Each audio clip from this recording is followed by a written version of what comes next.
sachant que ce n'est pas par des choses périssables, par de l'argent ou de l'or que vous avez été rachetés de la vaine manière de vivre que vous aviez hérité de vos pères, mais par le sang précieux de Christ, comme d'un agneau sans défaut et sans tache, prédestiné avant la fondation du monde et manifesté à la fin des temps à cause de vous, qui par lui croyez en Dieu, lequel a ressuscité des morts et lui a donné la gloire, en sorte que votre foi et votre espérance reposent sur Dieu.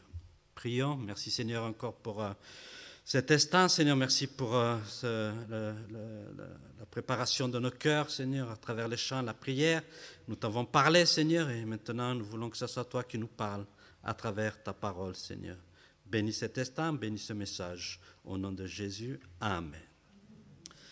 Donc, en général, avec les missionnaires, quand nous visitons des églises, on aime bien parler de l'œuvre missionnaire. C'est quelque chose de très important, non seulement pour le missionnaire même, sinon pour l'Église. Et on peut se poser quelques questions. Qu'est-ce que l'œuvre missionnaire?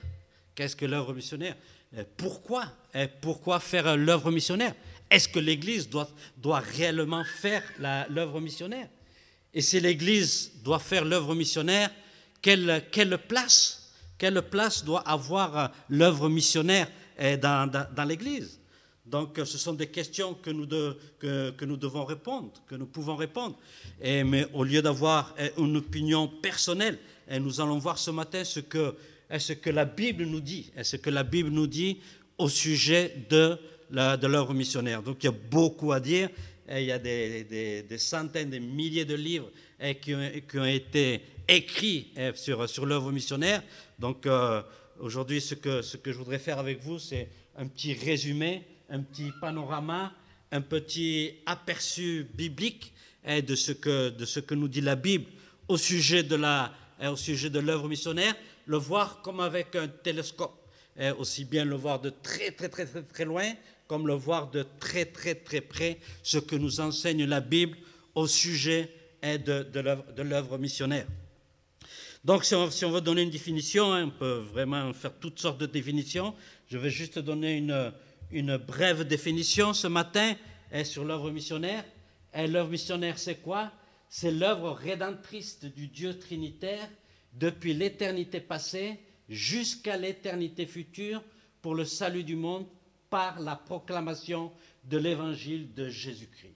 Et donc, c'est cette œuvre rédemptrice de Dieu qui a été initiée dans l'éternité passée et qui terminera dans l'éternité future.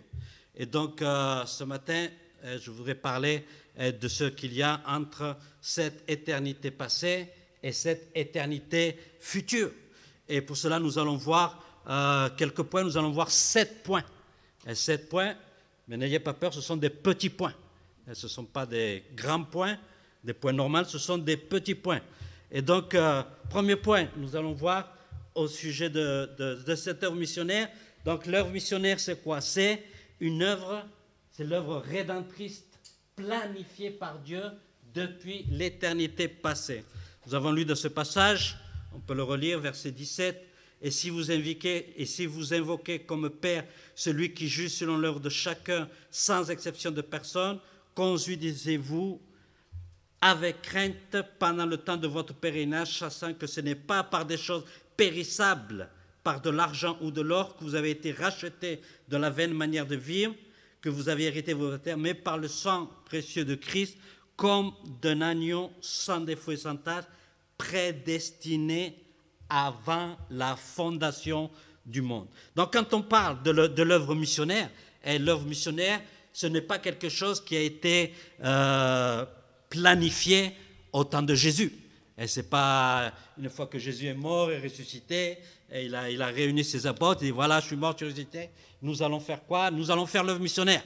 Et nous allons prêcher l'évangile. Et nous allons prêcher dans l'évangile. Non, ce n'est pas quelque chose qui a été planifié. Et l'œuvre missionnaire n'a pas été planifiée dans le temps de Jésus.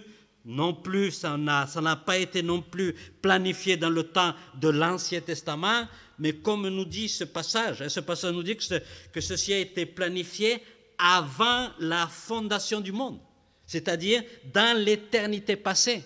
Le monde, la terre, l'univers n'avaient pas encore été créés, rien de cela avait été créé, et l'œuvre missionnaire avait été planifiée.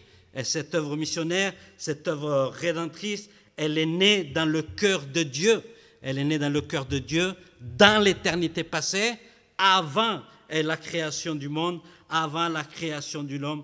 Tout cela n'existait pas. Et donc, nous voyons que cette œuvre rédemptrice a été planifiée par Dieu depuis l'éternité passée.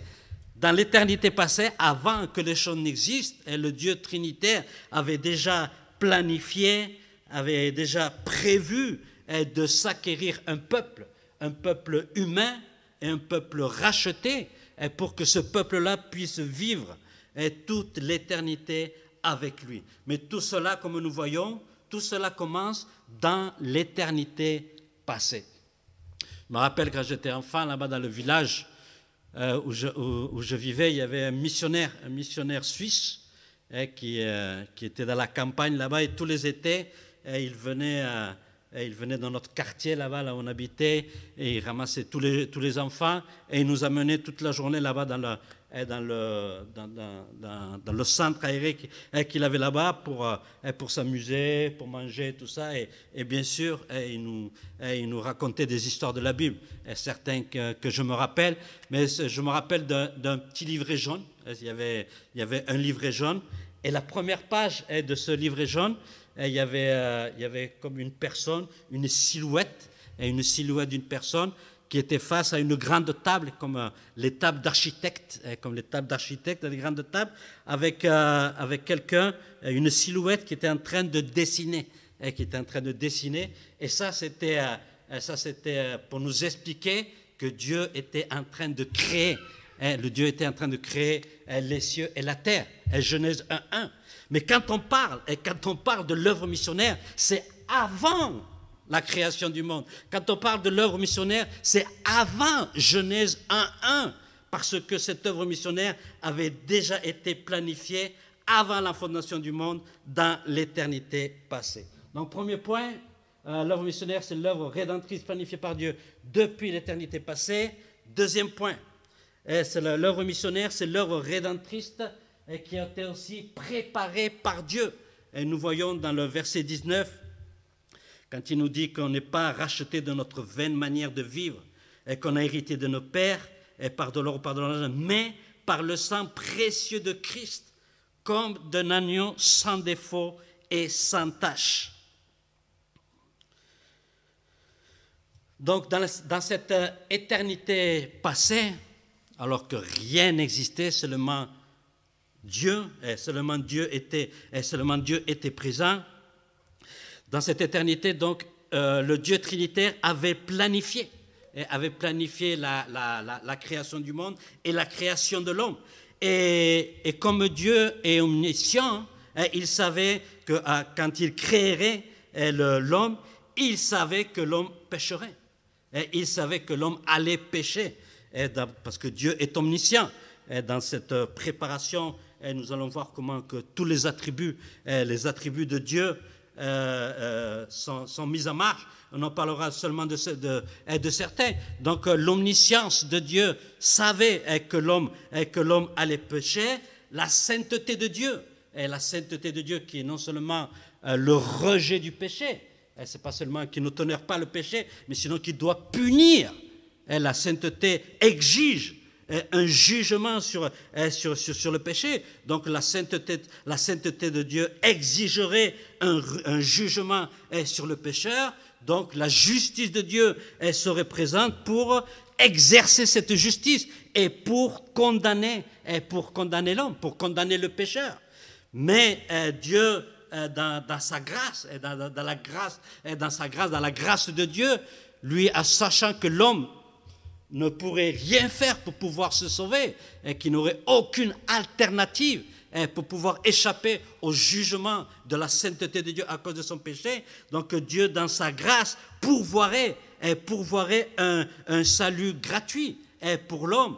Et donc l'amour de Dieu serait manifesté en que Jésus, le Fils, la deuxième personne de la Trinité, serait envoyé sur la terre pour prendre un corps humain et être la propitiation, être le sacrifice pour le péché, le sacrifice parfait qui pourrait accomplir les exigences, qui pourrait satisfaire les exigences de la sainteté de Dieu et les exigences de la justice de Dieu. Et donc cet amour-là enverrait Jésus sur la terre comme propitiation pour le péché de l'homme. Et donc la miséricorde de Dieu pardonnerait le pécheur qui aurait mis sa confiance ou qui aurait été justifié par Jésus-Christ. Et donc la souveraineté de Dieu aussi agirait pour diriger toutes ces choses, jusqu'à que tout soit accompli comme Dieu l'a destiné, comme Dieu l'a écrit. Donc tout ça a été préparé par Dieu. Non seulement ça a été planifié, ça a été préparé par Dieu, parce qu'il y avait besoin d'un sacrifice parfait pour sauver l'humanité. Et comme nous voyons, ce sacrifice, c'est comme le sacrifice de Christ, comme un agneau sans défaut et sans tache. Donc, cette œuvre missionnaire avait été préparée aussi par Dieu dans l'éternité passée. Troisième point, l'œuvre missionnaire, non seulement elle a été planifiée par Dieu, non seulement elle a été préparée par Dieu, mais aussi l'œuvre missionnaire avait été prophétisée par Dieu. Dans Genèse chapitre 3,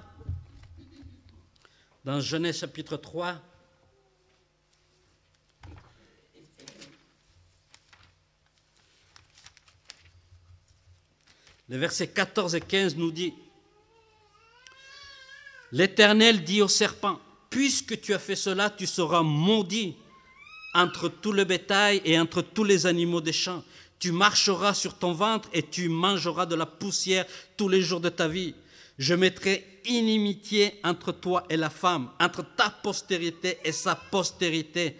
Celle-ci t'écrasera la tête et tu lui blesseras le talon. » Donc nous voyons dans ce passage, le diable avait déjà apporté le péché sur la terre. Il a tenté Adam et Ève, les deux sont tombés dans le péché.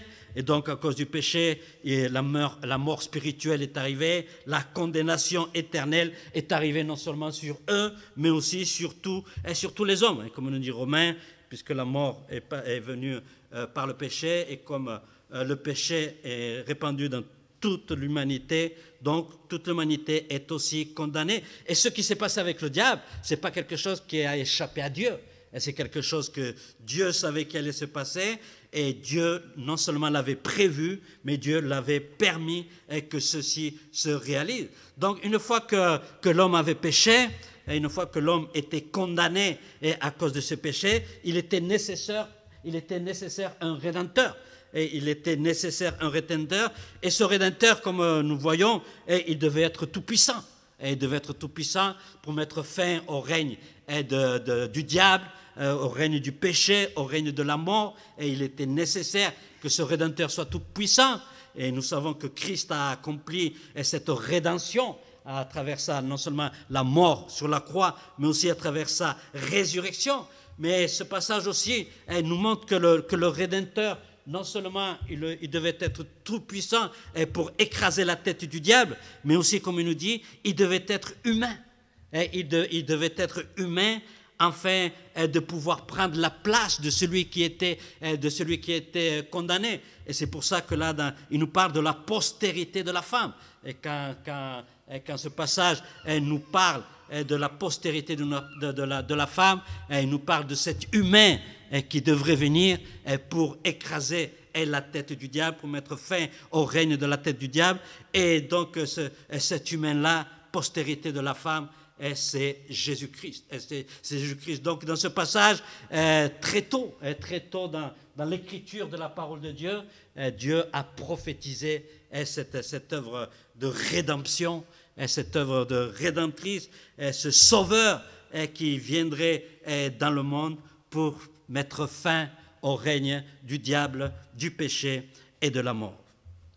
Donc une œuvre rédemptrice, de cette œuvre missionnaire, une œuvre rédemptrice qui a été planifiée par Dieu, préparée par Dieu, prophétisée par Dieu, mais aussi promise par Dieu. Et cette œuvre missionnaire, cette œuvre rédemptrice a été promise par Dieu. Nous voyons dans Genèse chapitre 12. Genèse chapitre 12.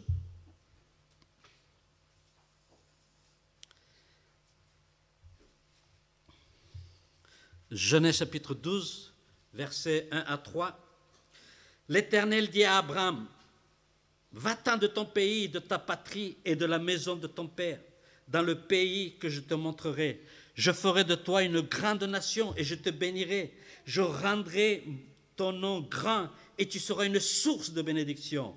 Je bénirai ceux qui te béniront et je maudirai ceux qui te maudiront. Et toutes les familles de la terre seront bénies en toi.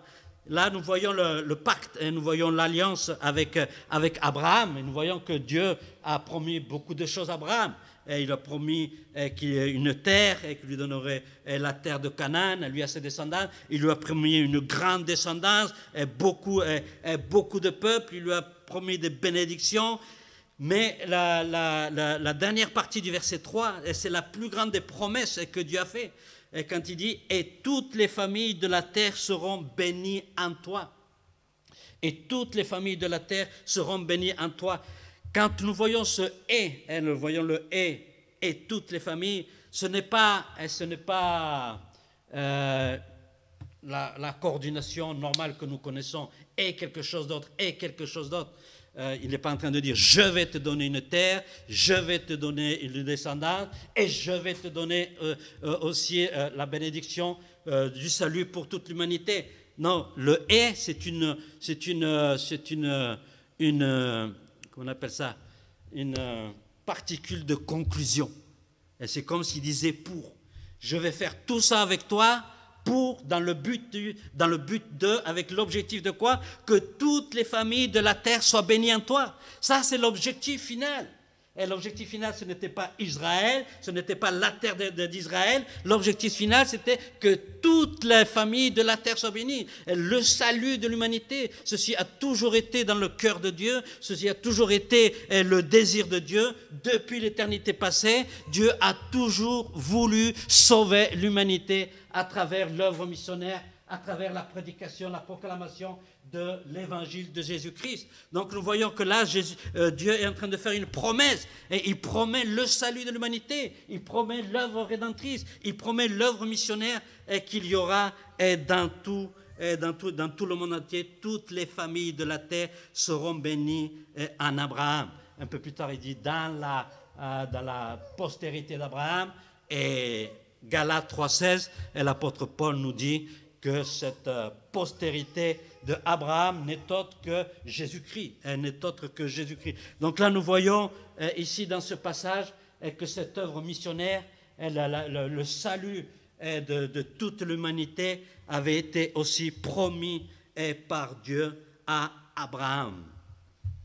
Ensuite, nous voyons aussi que cette œuvre missionnaire et cette œuvre rédemptrice avait été prévue par Dieu lors de l'élection d'Israël. Dans Exode chapitre 19,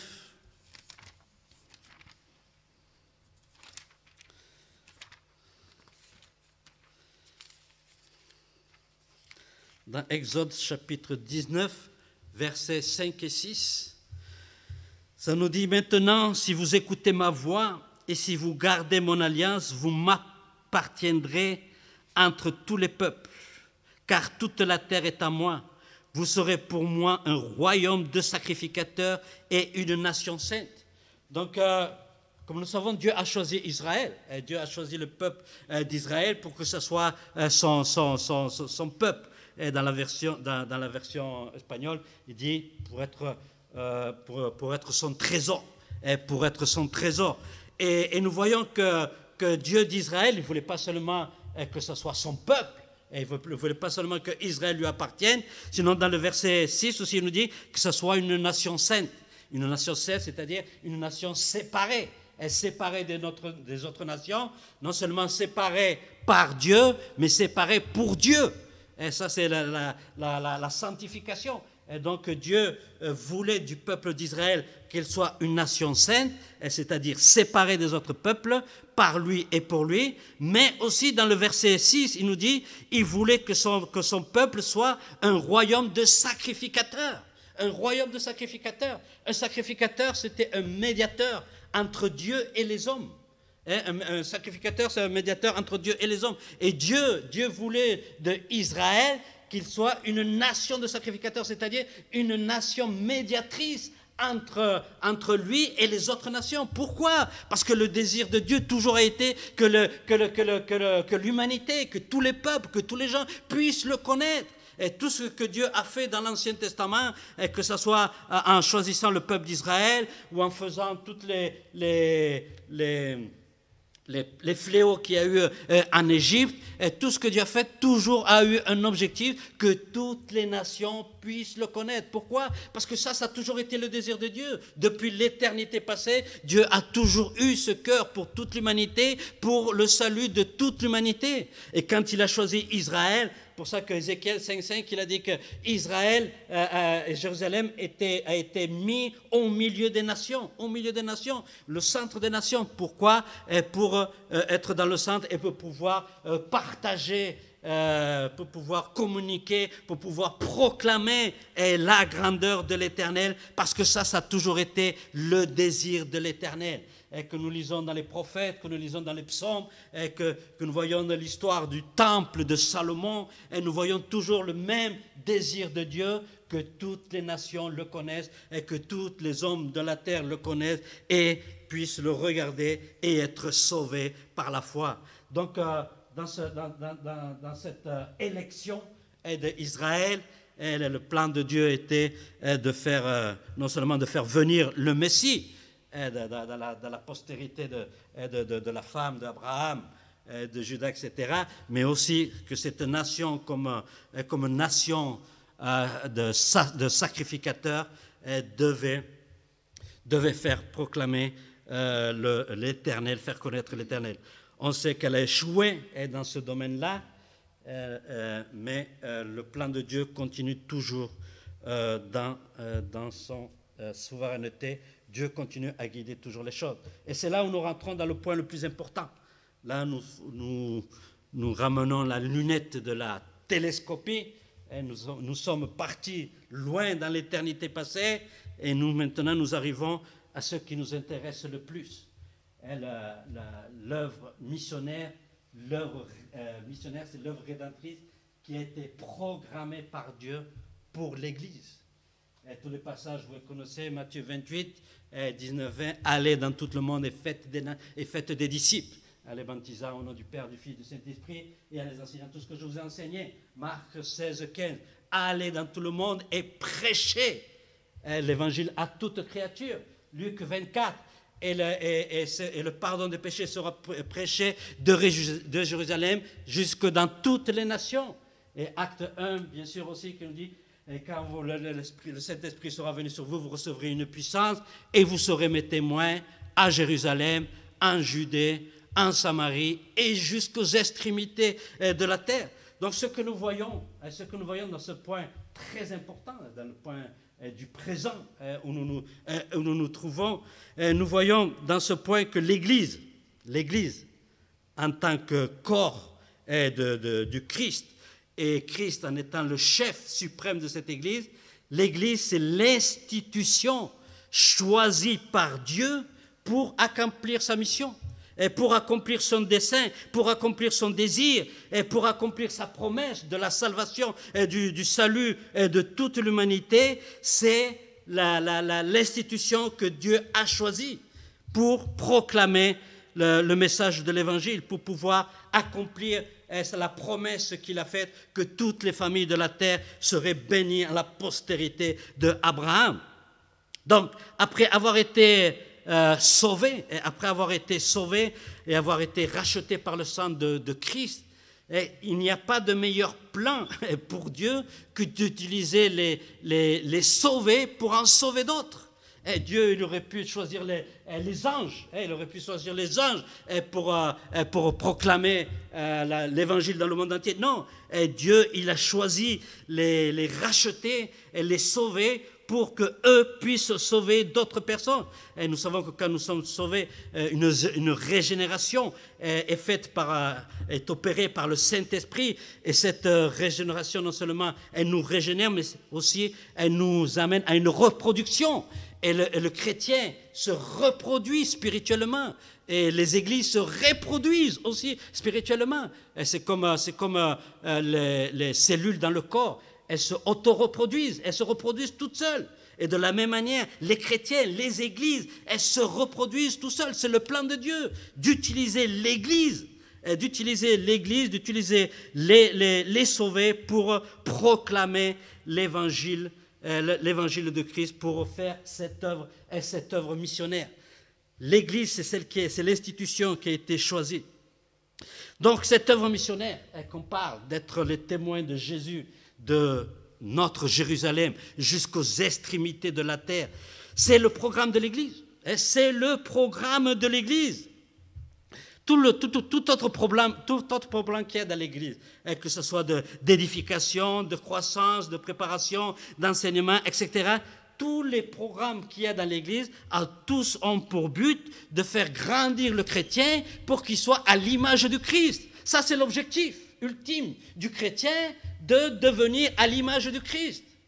Et le Christ, il a un cœur missionnaire. Le Christ est missionnaire en lui-même. Si Jésus, il a laissé son trône de gloire pour venir sur cette terre, c'est à cause de son cœur missionnaire. Et si Jésus, il a vécu sur cette terre, s'il a souffert sur cette terre, s'il est mort sur cette croix, c'est à cause de son cœur missionnaire. Et nous, en tant que chrétiens, si on a de grandir et d'être ressemblés à l'image du Christ, nous devons aussi ressembler à ce cœur de Christ. Et donc le chrétien doit acquérir, l'Église doit acquérir ce cœur missionnaire pour ressembler à Christ. Parce que Christ, c'était le premier missionnaire, c'était le missionnaire par excellence qui a tout laissé pour donner sa vie, pour la rédemption, pour le salut de toute l'humanité. Beaucoup de fois, nous croyons que la mission existe à cause de l'Église. C'est ce que nous croyons. À l'Église, on dit, si la mission existe, c'est grâce à nous. Non. Et selon le plan de Dieu, ce n'est pas la mission qui existe à cause de l'Église, sinon que c'est l'Église qui existe à cause de la mission. Parce que Dieu a une mission de sauver tout le monde entier. Dieu a institué l'Église pour accomplir sa mission, de prêcher l'Évangile dans tout le monde pour que tout le monde puisse écouter l'Évangile et être sauvé. Ça, c'est le plan de Dieu. L'Église existe à cause de la mission. Ce n'est pas la mission qui existe à cause de l'Église. Il y a un prédicateur qui disait, pourquoi Dieu a-t-il laissé l'Église sur la terre? Pourquoi l'a-t-il laissé? Dieu a-t-il laissé l'Église sur la terre seulement pour adorer Dieu? Si seulement c'était ça le but, Dieu aurait amené l'Église avec lui, aurait pris l'Église avec lui pour qu'il puisse l'adorer face à face dans le ciel. Il disait, Dieu aurait-il laissé l'Église sur la terre seulement pour que l'Église puisse louer, puisse chanter le Seigneur? Si ceci était seulement l'objectif, alors Dieu aurait amené l'Église avec lui, il aurait pris l'Église avec lui, parce que là-haut, l'Église, les chrétiens pourraient le louer face à face. Il disait, est-ce que Dieu a laissé l'Église sur la terre pour que les croyants se servent les uns pour les autres, se servent les uns les autres? Si seulement c'était ça l'objectif, Dieu aurait pris l'Église, parce que là-haut, les chrétiens, les croyants pourront se servir les uns avec les autres. Non, il disait, si Dieu a laissé l'Église sur cette terre, c'est pour faire quelque chose qu'elle ne peut pas faire dans le ciel. Et cette seule chose que l'Église ne peut pas faire dans le ciel, c'est prêcher l'Évangile aux non-croyants, prêcher l'Évangile aux perdus. Ça, c'est la seule chose que l'Église ne pourra pas faire au ciel. Et c'est la raison pour laquelle Dieu a laissé l'Église sur cette terre pour son œuvre de rédemption, pour son œuvre missionnaire, pour sauver l'humanité. Dans le sud de Oaxaca, une fois, je suis rentré dans un institut biblique et en gros, dans une pancarte, en gros, sur un mur, ça disait « L'Église qui ne fait pas l'œuvre missionnaire ne justifie pas son existence. » L'Église qui ne fait pas l'œuvre missionnaire ne justifie pas son existence. Parce que ça, c'est la raison pour laquelle Dieu, non seulement a institué l'Église, mais a laissé l'Église sur cette terre.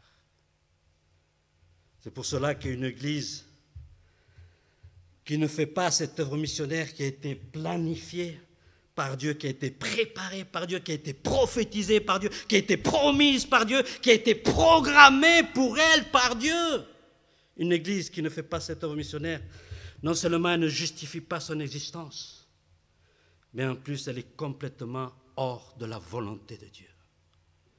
Complètement hors de la volonté de Dieu.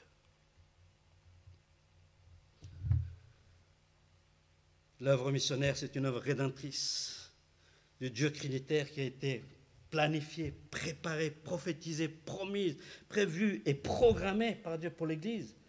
Mais aussi, dernier point, l'œuvre missionnaire, c'est l'œuvre rédemptrice, pactisée par Dieu pour toute l'éternité future. Dans Apocalypse,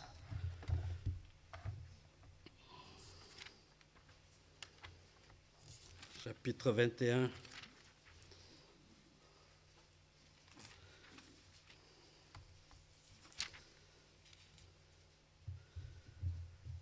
verset 3, il nous dit « Et j'entendis du ciel une forte voix qui disait « Voici le tabernacle de Dieu avec les hommes.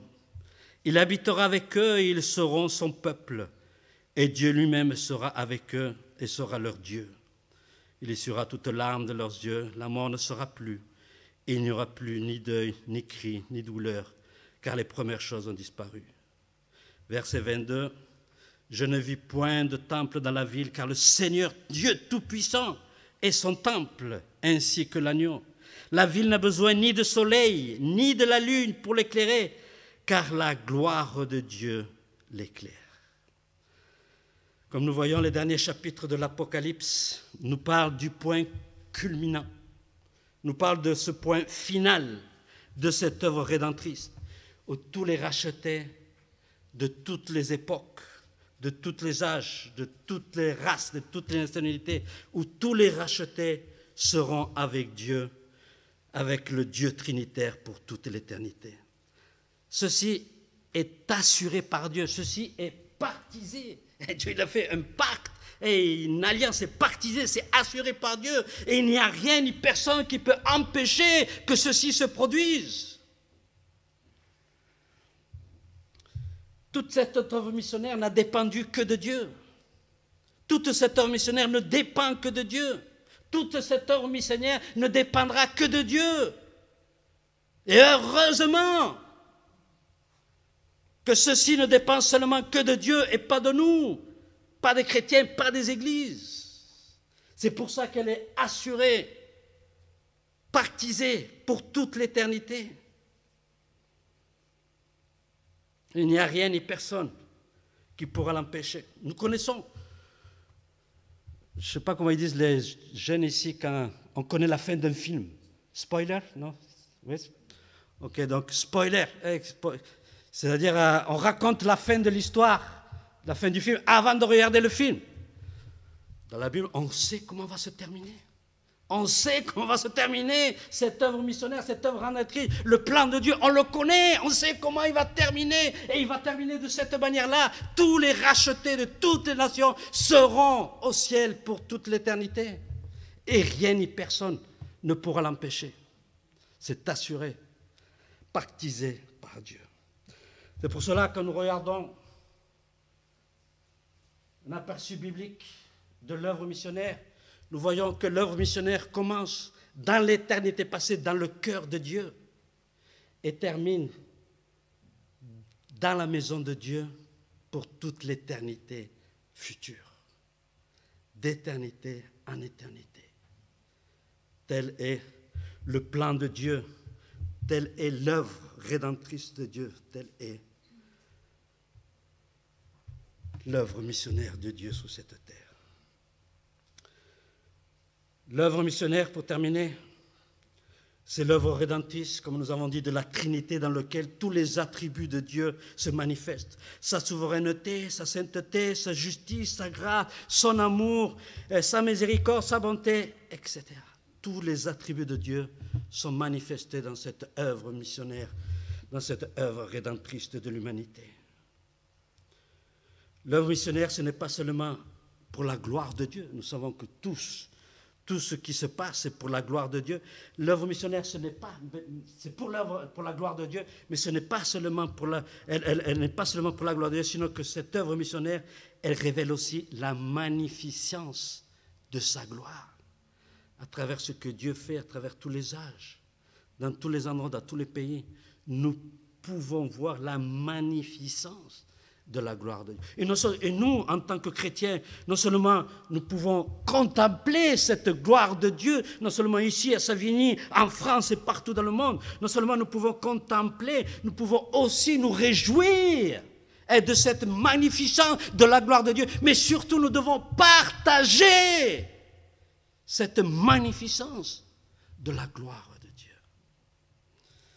Pourquoi? Parce que, comme dit les Écritures, à lui et à lui seul soit la gloire au siècle des siècles. Amen. Merci.